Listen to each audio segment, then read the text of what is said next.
Okay, thanks for pointing that out. So the question was about the question that someone had was about yoga, particularly yoga exercises to help her breathing, because it seemed to be some distortion in her breathing that might be related to the vagus nerve, and that this would be important, for addressing this. She's wondering about postures. What I've discovered is that the main thing with the yoga postures that you have to be careful with is that you don't overstretch during the postures, because they will tend to tighten the muscles more. And I think there might be a tendency for people to do that. That's why I encourage people to look into the somatic movement, the somatic exercises, and in order to address this. So somatic movements, the approach is called, the book is called Somatics, Reawakening the Mind's Control of the Body by Thomas Hanna, or something like that name. And he has an approach which can be applied to yoga, which is a more of a approach of, as I mentioned earlier, of tightening and then lengthening the body.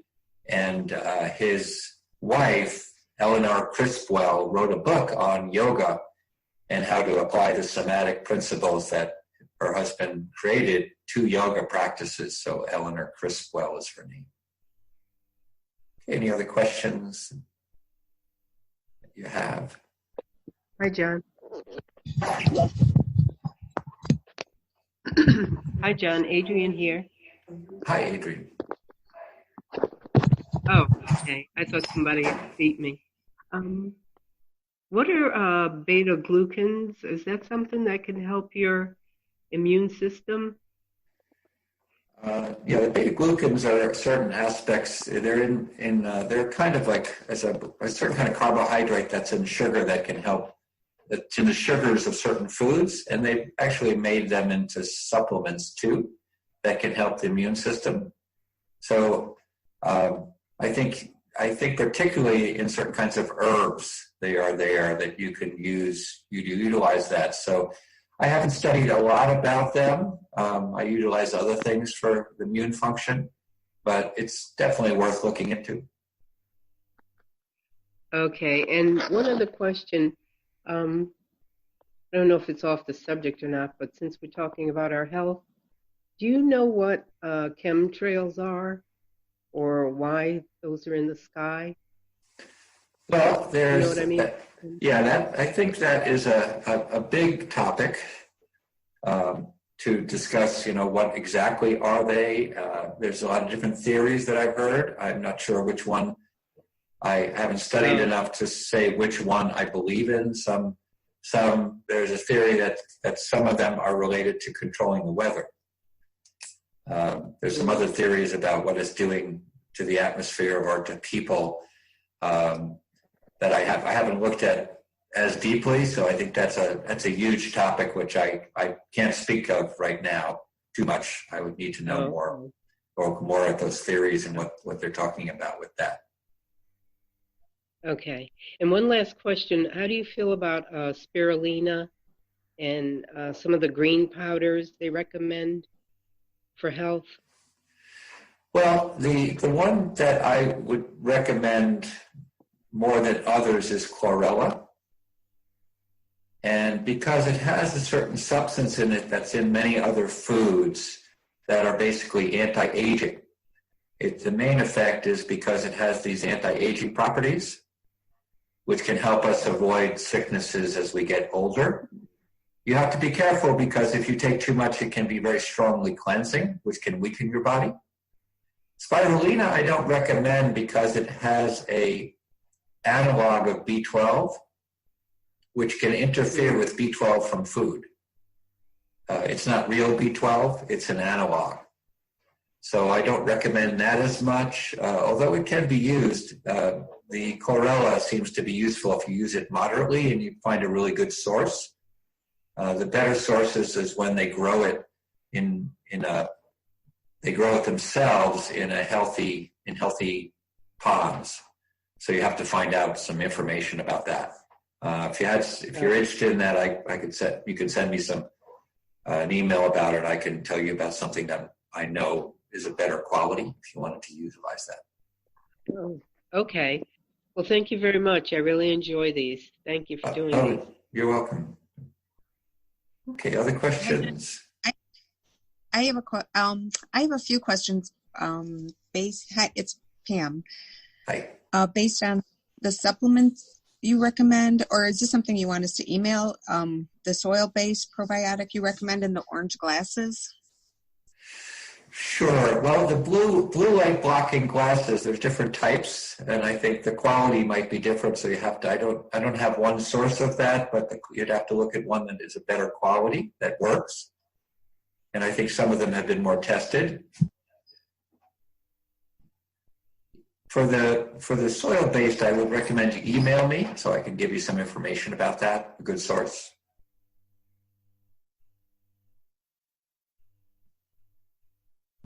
Okay, I will.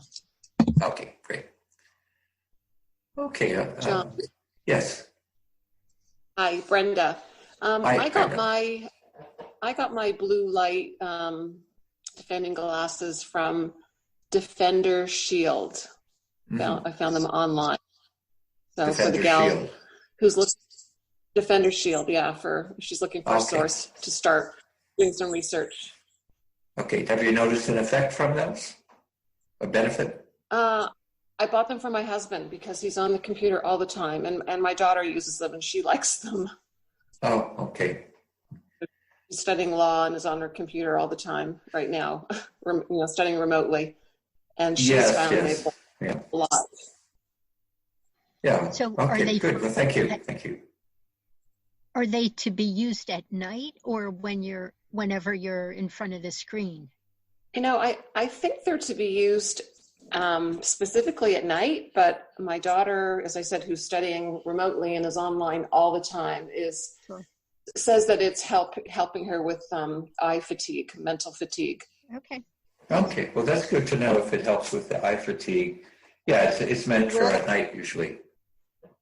Do you wear them over glasses or?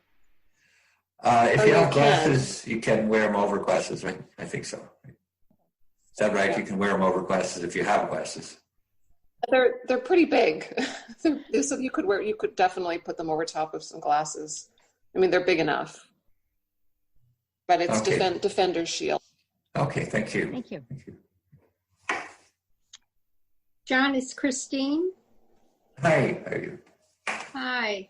I have a question, and it's kind of similar to Susan's. My 90-year-old father is having a tremendous amount of phlegm in his throat. He used to go to Florida. He stopped 2 years ago in the winter. But he's been to all sorts of specialists, and no one can explain why he has all this phlegm in his throat. It sometimes stops him from breathing. And I'm wondering, does it sound like that could be a vagus nerve issue?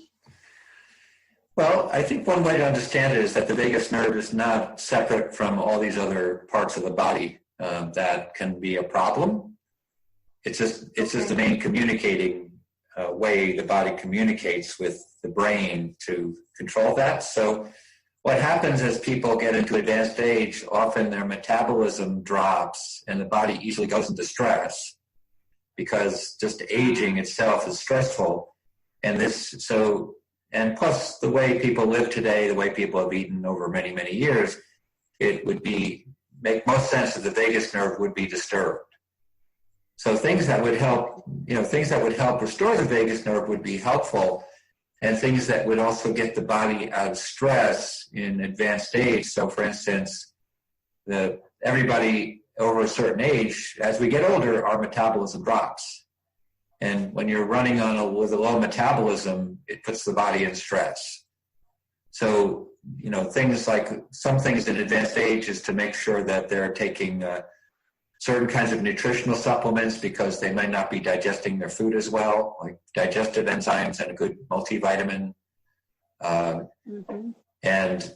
high potency and also easy to digest foods. And then some of the practices that I talked about for the vagus nerve would be worth pursuing too. The overall condition has to be addressed. but that would be important. Also, you could do some of the practices that I talked about to help the person. Okay. Thank you. Okay, other questions that rose or maybe came up right now? Hi, John. This is Michael. Thank you for the Michael. continuation from last week. Good to see you. Oh yeah, you're welcome. The thought I'm having, I guess it's something I'm wondering about. People who have gone through severe traumas, whether they went out to war or they've seen the death of a family member, whatever it may be, I found these people to be a little bit more jumpy, or like I would assume them to be more jumpy, and I think that's completely vagus nerve related. But I'm just wondering, do you think that traumas, like say the most extreme forms of vagus nerve dysfunctions, is it because like some sort of depletion of something in the brain or some sort of lack of dopamine efficiencies? I'm thinking as far as just like depletions which are hard to replete, which makes them hard cases, for example, for the traditional medical system, the conventional system to try to take care of, because they're not thinking about those things that have been on the outside of the curves that are not being addressed, that have been depleted, for example. That's a good question. Well, the research that I'm starting to see is that traumas definitely affect the vagus nerve. And the stronger the trauma, the more the vagus nerve is affected and can be damaged.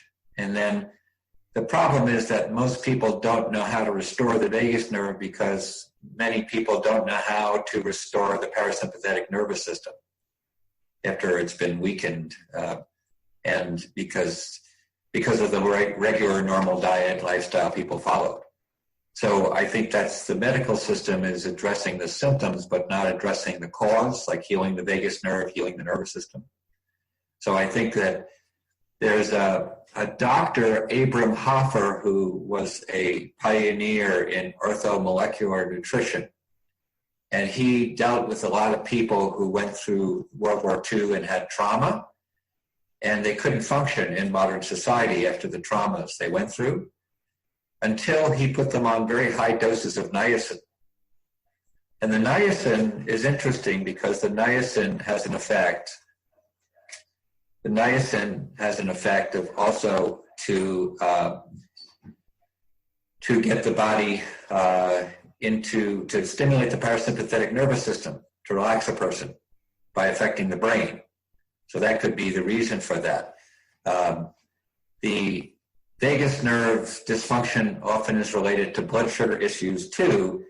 And so because the vagus nerve becomes imbalanced, it seems to affect the pancreas and affect the body's ability to handle blood sugar. So that's also another thing that has to be addressed. But again, medical view is mostly to address this by drugs rather than diet and lifestyle, especially stimulating and strengthening the parasympathetic branch of the nervous system. So I think that's a good point, that these traumas are not being addressed, but can be addressed by doing some of the things we're talking about. I've been talking about simply today. Thank you. You're welcome. It's a good question. Any other questions? We have time for a little bit more, a couple more, maybe one more question. I have a question. This is Vicki. If someone has trouble going to sleep or waking up in the middle of the night, is something like humming or saying Om a good idea or not?